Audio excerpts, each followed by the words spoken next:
I actually don't know what any of that means. Sorry, DBX. Okay, let's see. Uh, I do residential security assessments. What is the best platform for B2B marketing? What are some ways I can make myself unique? Um, Residential security assessments. Dude, okay, so first off, there's a lot of things you could do here. So if you do residential security, how hard would it be for you to literally walk around a neighborhood and just show all of the security fuck ups every single house has? Not that difficult. You want to go B2B, you can post those assessments on LinkedIn. Literally demonstrate you doing what you do. So I'm gonna zoom out for a second. What do you think this is? Right? Someone would say, let's say you're good at business, right? How would I advertise that? Right? Well, I could advertise the proof, right? I could say, hey, we have the fastest selling nonfiction, in history. I could say we did 106 million a weekend. I could say our portfolio does $250 million a year. I could say that stuff, right? I could say this building, you could see pictures of it. Okay, he's got stuff. He must do something right. I give you proof. What else can I do? I can do it in front of you. That's what this is. It's demonstration. And since it's live, it's not scripted, right? And so the idea is, like, I think what is slept on so much in marketing is demonstration. Do it and record it and then post it. So if you're like, I'm really good at cybersecurity, it's like, then like go either show where someone's weak and document it and post it, which is a very common way of doing this, which by the way, sometimes you'll get business from the businesses that you're basically doing these case studies for free on, or do it for the customers you have. And as always, start for free. Start for free. Well, people don't value my time. It's like, bro, you don't even have money. You have no customers. You shouldn't value your time. Your time is valued at zero. So at least get something for it, because the thing is you might not get paid for it, but you are getting something for it. What you're going to get is you're going to get experience.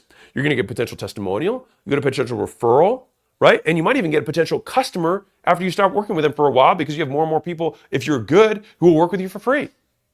And you know how easy it is to get a referral from somebody if you're also free for their friend? Very. If you're good. And if you suck, charging nothing certainly softens the blow. What are interesting entrepreneurial errors for a medical student in the last year? Tough, man. Very interesting. I would honestly get into business as fast as I possibly could. I'm giving you the real answer. And I would, because the thing is your medical license does afford you a bunch of benefits. So I think the peptide space is really interesting. I think HRT and telemedicine is very interesting. I would look at acquiring businesses that require a physician in order to own them. And there are businesses that are like that. Those are things that I would look at doing. And if you're like, well, how would I acquire business? I'm poor. Don't worry about it. Because one, there's tons of lenders for medical students. And number two, there's tons of doctors who are tired and want to retire and are willing to give you their entire practices for nothing, just for you to take it over and take care of their patients. For real. A lot of them don't want to sell to PE because PEs are going to make them work for another 5 years. And they don't want to do it. And they don't want to have a boss. And so if you could just like get a semi-apprentice with them, they'll do it with you. Alex, how do you personally prevent rabbit holes when building your business? Where's Floppy Hoppy? Inside joke for my own team. I don't even know what that means. I'm guessing you mean like side quests or like woman in the red dress?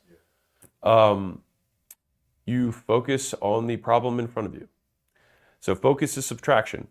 If you think about the most hypothetically focused person in the world, they would do literally only one thing. They wouldn't eat, they wouldn't sleep, they wouldn't shower, they would only do one thing.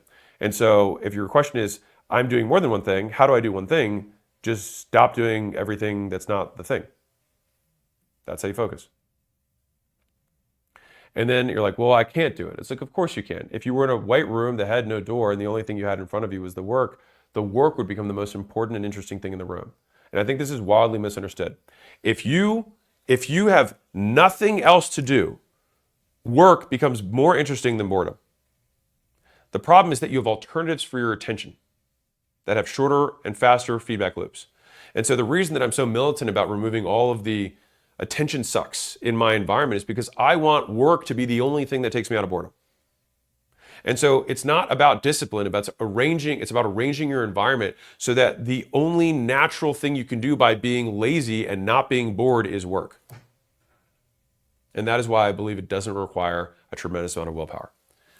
You live in a black box staring at a wall? Amazing, Joaquin. I love this for you. Okay. I'm 21 years old.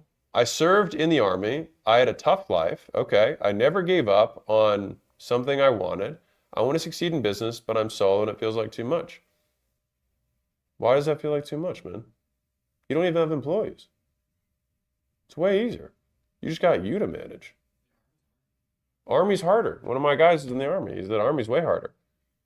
Dude, literally just, again, go to somebody, do the thing that they don't want to do. Like many of you can start what I call nuisance businesses. Like a lot of people try to, like, I think this is one of the big mistakes, is thinking that you need to somehow invent some new category and become the next Facebook. 99% of people who make money look at the market, see businesses that already exist there, and say, I think I could do that too. And believe it or not, you don't actually have to try that hard to beat business owners because many of them are lazy and they have employees underneath them who aren't very well trained because they never trained them very well. I talked about one earlier today, right? And so you don't have to beat the business owner. You have to beat the unmotivated employee or account rep at 123 Acme Co. to win.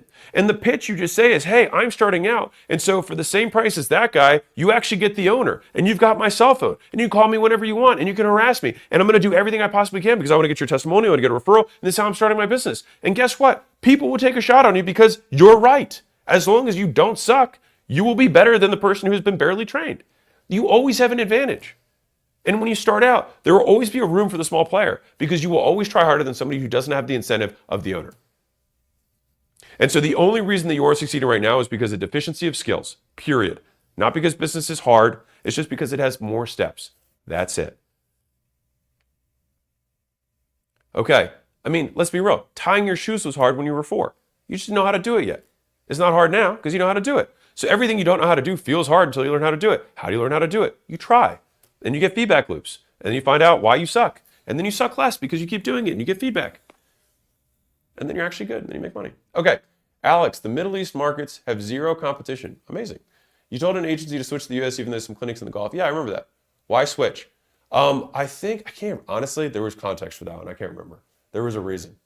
I think it was a weird one. It was a very weird agency. I can't remember what it was, but it was something.